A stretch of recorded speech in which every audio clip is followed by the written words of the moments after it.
Actually serious right now. I stared at my stepdaughter Vanessa in disbelief, the words hanging between us like a physical barrier. Completely serious, she replied, arms crossed over her designer blouse. Dad would have wanted me to have the perfect wedding.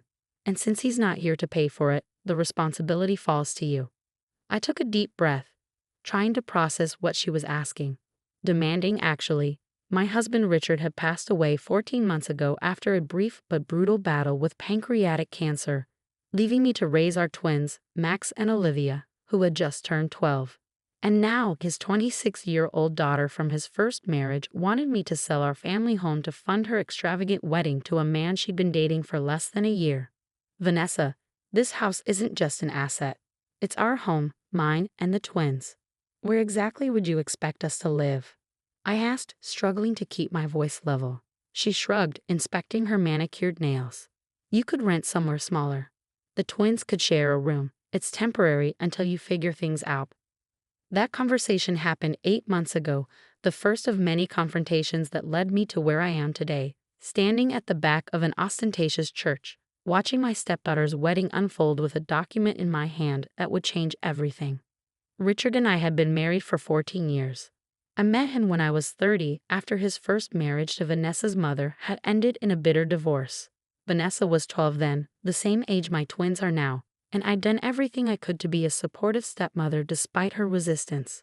She just needs time, Richard would say whenever I came home crying after another one of Vanessa's cruel rejections. The divorce was hard on her. I gave her time, years of it. I attended every school event, helped with college applications, celebrated her achievements, and tried to include her in our family life after the twins were born. But Vanessa remained cold, treating me like a temporary inconvenience in our father's life rather than his wife and the mother of her half-siblings.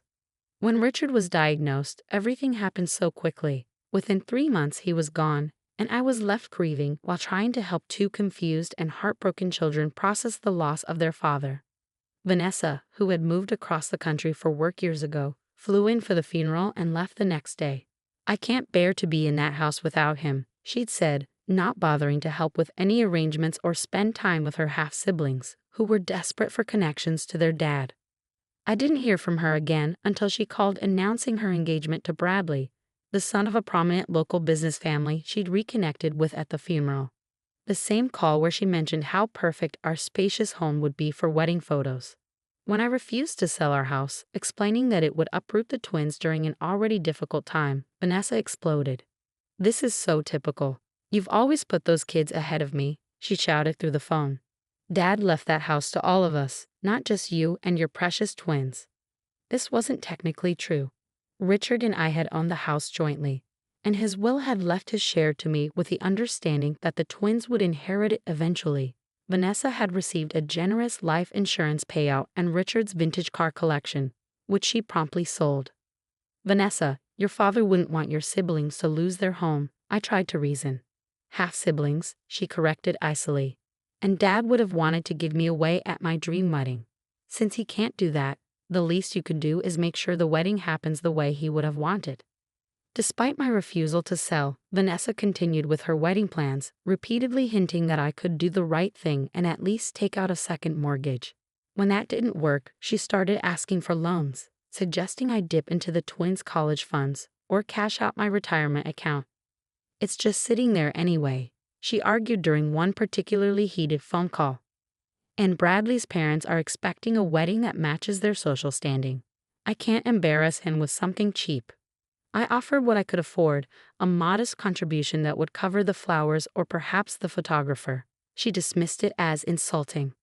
The situation reached a breaking point 3 months before the wedding. Vanessa and Bradley came for dinner, ostensibly to discuss compromises on the wedding budget. The twins were excited to see their older sister, having prepared handmade gifts to congratulate her on her engagement. "We made these for you," Olivia said shyly, presenting a scrapbook of family photos that included several of Vanessa with Richard from when she was younger. Vanessa barely glanced at it. "Thanks, I'll look at it later." Throughout dinner, she discussed the wedding as if it were a corporate merger, all spreadsheets and vendor negotiations. Bradley mostly sat in silence, occasionally giving me apologetic looks when Vanessa's demands became particularly outrageous. The venue alone is $40,000, she explained, showing me pictures of a historic mansion. And that's before catering, which is another $35 per head with a minimum of 200 guests. That's more than I make in a year, I said quietly, aware of the twins listening from their end of the table. Well, if you just sell this place, it wouldn't be an issue, Vanessa snapped. It's too big for the three of you anyway. This is our home, Max interjected, his voice small but determined. Dad picked it out special for when we were born. Vanessa rolled her eyes. You wouldn't even remember that. You were babies. But we know the story, Olivia said. Dad told us all the time. How he wanted a big yard and rooms where we could all be together, but also have our own space to grow. Well, Dad would want me to have my dream wedding more than he'd want you to stay in some house you'll outgrow in a few years anyway, Vanessa replied dismissively. After the twins went to bed, clearly upset, the argument escalated. I'm not selling our home, Vanessa, I said firmly. I've offered what I can afford, and I'm sorry if it's not enough. But your father would never expect your siblings to lose their home for a one-day event. Fine, she said coldly, gathering her things. Then don't bother coming to the wedding. I don't want you there anyway, you or those two. You're not real family. Bradley looked uncomfortable. Vanessa, maybe we should. No, she cut him off. I've made my decision. If she won't help, she's not welcome. Dad would understand. With that, she stormed out, leaving Bradley to apologize awkwardly before following her. The formal invitation arrived by email the next day, a curt message stating that due to budget constraints and venue limitations, my presence and that of the minor children would no longer be accommodated at the wedding. As if we were furniture that didn't fit the floor plan. The twins were devastated when I had to tell them, not because they were particularly excited about sitting through a wedding ceremony, but because it was one more rejection from a sister they desperately wanted to connect with, one more severed tie to their father. Why doesn't she like us, Mom? Olivia asked, tears streaming down her face. I had no good answer. How do you explain adult pettiness and long-held grudges to children who just want to be loved? What happened next wasn't planned, at least not initially. 2 weeks after our invitation, I received a call from my neighbor Eleanor, a retired attorney who had been a close friend of Richard's and had helped us with various legal matters over the years. Jennifer, I just ran into Bradley's mother at the garden club, she said without preamble. She was going on about how generous you are for selling your home to give Vanessa her dream wedding. Said it was the most selfless gesture she'd ever heard of from a stepmother. My blood ran cold. I'm not selling our house, Eleanor, Vanessa asked, demanded. Actually, but I refused. There was a long pause. Well, that's not what she's telling Bradley's family. She told them you're closing on the sale next week, and the proceeds are her wedding gift. Bradley's mother is singing your praises all over town. After I hung up, I sat in stunned silence, trying to make sense of Vanessa's lie. Was she hoping to pressure me by creating this false narrative? Or was there something more sinister at work? On a hunch, I called our family attorney, who confirmed my fears. Vanessa had been making inquiries about the house's title and Richard's will, specifically looking for loopholes that might give her a claim to force a sale. She doesn't have legal standing, he'd assured me. The house is yours, but the fact that she's looking into this is concerning. That evening, after putting the twins to bed, I sat in Richard's old office, surrounded by the remnants of his life, books he'd loved, photos of our family, the worn leather chair where he'd read bedtime stories to the twins. And I made a decision. The next day, I contacted Eleanor and asked for her legal expertise on a rather unusual plan. Over the following weeks, as Vanessa's wedding approached, I executed my strategy quietly and methodically. I received no further communication from her, except a formal wedding invitation sent to Mrs. Jennifer Carson and family 3 weeks before the event. Clearly a gesture meant for Bradley's family to see rather than a genuine inclusion. I RSVP for myself only, sending a polite note that the children have prior commitments rather than mentioning they'd been explicitly uninvited previously. The day of the wedding arrived, bright and clear. I dressed carefully in a modest navy dress, arranged for my parents to watch the twins, and drove to the historic mansion Vanessa had chosen for her ceremony.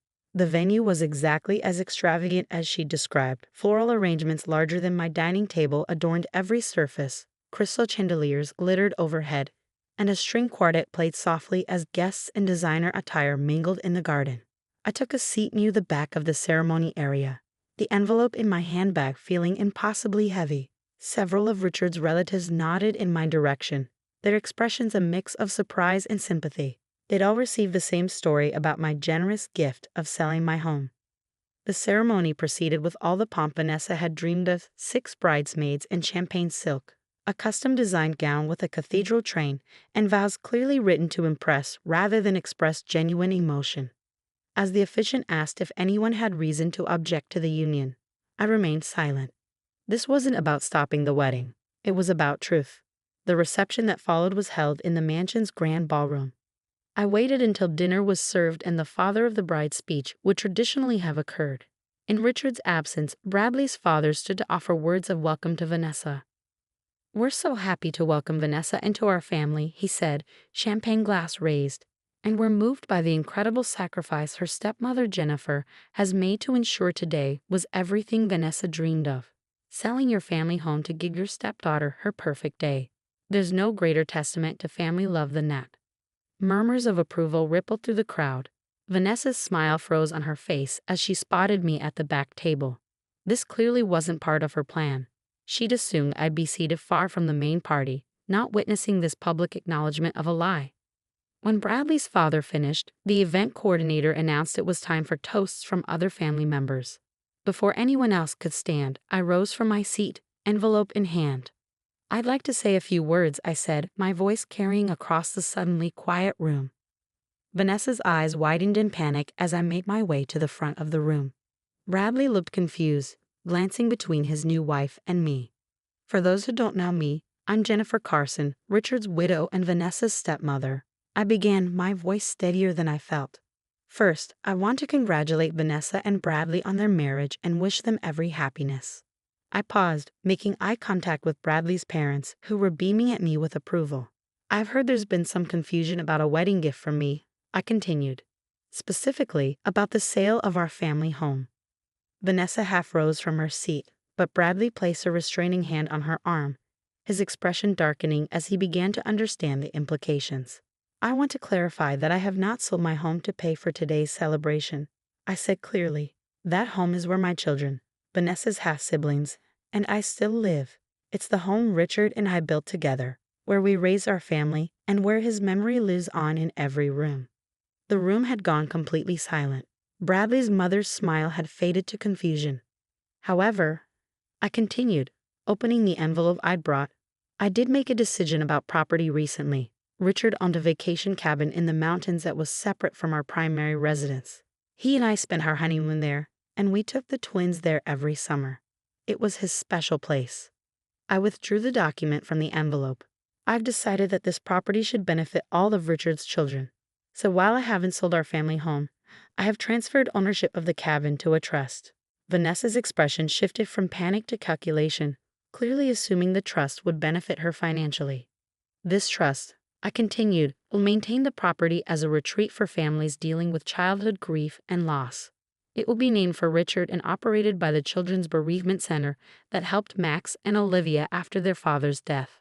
I held up the trust document for everyone to see. "The property belongs to someone else now, to children who need a safe place to heal, just as Richard would have wanted. I've made this donation in honor of today's marriage as my gift to the couple." The implications were clear. There would be no windfall for Vanessa, no property she could leverage or sell.